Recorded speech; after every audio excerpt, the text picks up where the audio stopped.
ചേകന്നൂരിൽ പണി നടക്കുന്ന വീട്ടിൽ നിന്നും പണിക്കാരുടെ കേബിളുകളും മറ്റും മുറിച്ചു കടത്തിയതായി പരാതി. ചേകന്നൂരിൽ മാണൂർ റോഡിൽ പാച്ചത്ത് ജാഫർ സാദിഖ് സഖാഫിയുടെ വീടിന്റെ പണി നടക്കുന്നിടത്തു നിന്നാണ് മോട്ടറിന്റെ കേബിൾ, പണിക്കാരുടെ വിവിധ പണി ഉപകരണങ്ങളുടെ കേബിൾ എന്നിവ മുറിച്ചു കടത്തിയിട്ടുള്ളത്.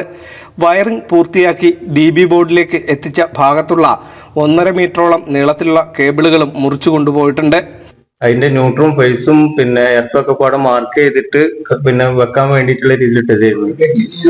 ഇതൊക്കെ അടിയിന്ന് ഇവിടുന്ന് കട്ട് ചെയ്തിട്ടൊക്കെ പോയി. ഇത് ഇനിയിപ്പോ രണ്ടാമത് റീവയറിങ് ചെയ്യേണ്ട അവസ്ഥയുണ്ട് മൊത്തം. ഇതിന്റെ മാർക്കിങ് ഏതാണ്, ഇതിന്റെ നീളം കിട്ടൂല, അല്ലെങ്കിൽ ജോയിന്റ് ചെയ്തപ്പോൾ പിന്നീട് സർക്യൂട്ടൊക്കെ വന്നിട്ട് ആകെ പ്രശ്നങ്ങളൊക്കെ വരുന്ന അവസ്ഥയുണ്ട്. അതിനാൽ തന്നെ വീണ്ടും വയറിംഗ് പ്രവൃത്തികൾ തുടക്കം മുതൽ ചെയ്യേണ്ടി വരുമെന്നാണ് പ്ലംബിംഗ് വയറിംഗ് വർക്കുകൾ ഏറ്റെടുത്തിട്ടുള്ള ആനക്കര സ്വദേശി കൊട്ടിലിങ്ങൽ ഷിഹാബ് പറയുന്നത്. ഒരു ശരിക്ക് പൈസക്ക് വേണ്ടി കക്കാൻ വന്ന ഒരാളാണെന്നുണ്ടെങ്കിൽ ഇവിടുത്തെ വീടിന്റെ മൊത്തം വയർ ഊരിക്കൊണ്ടോ അതിന്റെ ഒരാളായിരുന്നു. ഇതൊന്നിനൊന്നും ഒരു കുഴപ്പമില്ല. ഈ തൽക്കാലം നമ്മൾ ഉപദ്രവിക്കാൻ വേണ്ടിയിട്ട് വീടുമായി അറിയണ നല്ല ഇവിടെ പരിചയമുള്ള ഒരാളായിട്ടാണ് ഞങ്ങൾക്കൊരു സംശയമായിട്ട് വരുന്നത്. അല്ലെങ്കിൽ ഇത് റോഡ് സൈഡിലുള്ള ഒരു വീടല്ല, കുറച്ച് ഉള്ളിലായിട്ടുള്ള വീടാണ്. ഇത് ഇങ്ങനെ കറക്റ്റ് ആയിട്ട് കയറി വന്ന് ഞങ്ങൾ ഇവിടെ 4 മണി വരെ പണിയെടുത്ത ആൾക്കാരാണ്. 4 മണിക്ക് ശേഷം ഇവിടുന്ന് പോയിട്ട് എപ്പോഴാണ് സംഭവിച്ചെന്ന് അറിയില്ല. കാലത്ത് വർക്കിന് വന്നപ്പോഴാണ് ഞങ്ങൾ മോട്ടറിന്റെ മേലൊന്നും വയറില്ല, ഡോർ ഇവിടെ പൂട്ടിയിട്ട് പോയ ഡോറ് തുറന്നെടുക്കുന്നുണ്ട്.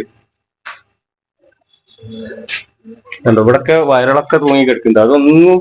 ഒന്നും ചെയ്തിട്ടില്ല. ആ DB ബോക്സ് നശിപ്പിക്കുക, ഞങ്ങളെ പണിസ്ഥാനങ്ങളിലെ മോട്ടോർ അടക്കമുള്ള സാധന സാമഗ്രികൾ നഷ്ടപ്പെടുകയോ കേടുവരുത്തുകയോ ചെയ്തിട്ടില്ലാത്തതിനാൽ മോഷണ ശ്രമമല്ല നടന്നിട്ടുള്ളതെന്നാണ് ഷിഹാബ് പറയുന്നത്. സംഭവത്തിന്റെ അടിസ്ഥാനത്തിൽ ഷിഹാബ് പൊന്നാനി പോലീസിൽ പരാതി നൽകിയിട്ടുണ്ട്. NCV news Edappal.